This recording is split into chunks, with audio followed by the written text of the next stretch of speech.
앞서 전해드린 대로 오늘 검찰이 조현아 전 대한항공 부사장에게 사전 구속영장을 청구했습니다. 조 전 부사장이 검찰에 소환된 지 일주일 만입니다. 자, 검찰이 조현아 전 부사장에게 적용한 혐의 4가지, 또 최고 형량을 알아보도록 하겠습니다.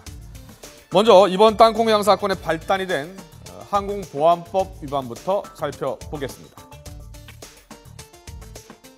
검찰이 적용한 첫 번째 범죄 혐의입니다. 항공기 항로 변경죄인데요. 관제탑의 지시로 이동을 하는 항공기를 게이트로 되돌린 혐의를 말합니다. 조 전 부사장은 이에 대해 사무장을 내리라고 한 건 맞지만 비행기를 되돌리라고 한 적은 없다고 했습니다. 직접적인 지시가 없었어도 부사장이라는 직위를 이용해 위력을 행사했다고 볼 수 있기 때문에 항공보안법 42조에 따라 1년 이상 10년 이하의 징역형이 가능해집니다. 두 번째 혐의는 안전운항 저해 폭행죄입니다. 조 전 부사장의 폭행으로 항공기의 안전한 운항이 방해받았다는 겁니다. 조 전 부사장은 임원 신분으로 기내 서비스 점검 의무가 있다고 주장하고 있지만 검찰이 조 전 부사장을 일반 탑승객 신분으로 결론을 내렸고 조 전 부사장이 사무장과 승무원에게 폭행과 폭언을 한 것이 사실로 밝혀졌기 때문에 폭행과 폭언으로 인한 항공기 안전 운항 저해 혐의를 피하기 어려울 것으로 보입니다. 항공보안법 제46조 위반이죠. 최고 5년 이하의 징역형이 가능합니다. 형법상의 혐의도 2가지가 있습니다. 강요죄와 업무방해죄입니다.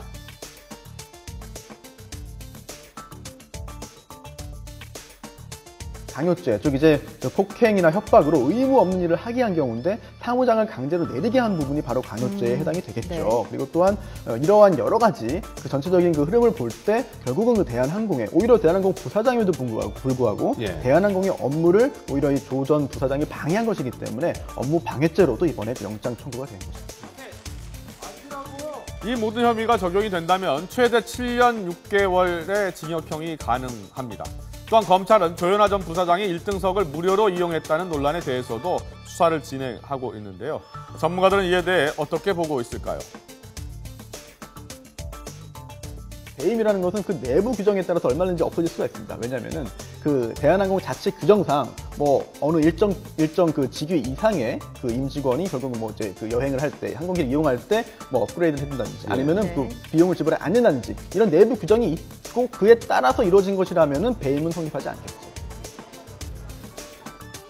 검찰은 땅콩 회항 이 사건의 은폐를 주도한 대한항공 여모 상무에게도 증거 인멸 혐의로 구속영장을 청구했습니다. 박창진 사무장의 국토부 조사 당시 19분 동안 동석해서 조 전 부사장에게 유리하도록 조사에 개입을 했고요. 사무장과 직원들에게 거짓 진술을 강요한 혐의입니다. 여모 상무는 이런 상황을 조 전 부사장에게 수시로 보고를 하고 국토부 조사관과 조사 과정을 조율하는 등의 이 증거 인멸 혐의로 지금 영장이 청구된 상황입니다. 여모 상무의 증거 인멸에 조 전 부사장의 지시가 있었는지는 확인되지 않았기 때문에 조 전 부사장의 증거 인멸 교사 혐의는 적용되지 않았습니다. 하지만 거대 재벌 기업의 직원이 단순히 충성심이 지나쳐서 한 행동이었다고 보기는 어려운 상황입니다. 검찰은 이에 대해서 어떻게 수사를 진행해 나갈까요?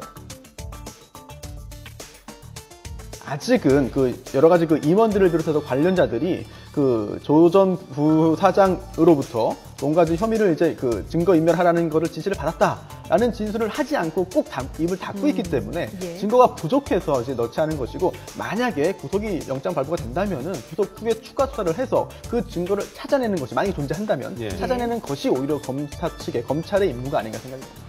피의자로 전환되시거나 한 건 아니죠? 자, 이제 조현아 전 부사장은 오는 30일 법원으로 출석을 해서 영장 실질 심사를 받게 됩니다. 조현아 전 부사장의 구속에 대한항공은 어떤 반응을 보였을까요? 영장 청구에. 관련 소식을 조태현 기자가 전해드리겠습니다. 검찰이 조현아 전 부사장에 대한 사전 구속영장을 청구하자 대한항공은 즉각적인 대응을 자제하면서도 사태를 예의주시하는 모습입니다. 특히 폭언과 폭행이 없었고 회항 역시 조 전 부사장이 직접 지시한 것은 아니었다는 기존 해명이 모두 거짓으로 드러나면서 더욱 당혹스러워하는 분위기입니다. 여기에 증거인멸을 시도한 혐의로 객실 승무본부 염호 상무에 대해서도 영장이 청구되면서 자칫 임직원이 대거 사법 처리되는 것은 아닌지 우려하는 목소리까지 나오고 있습니다.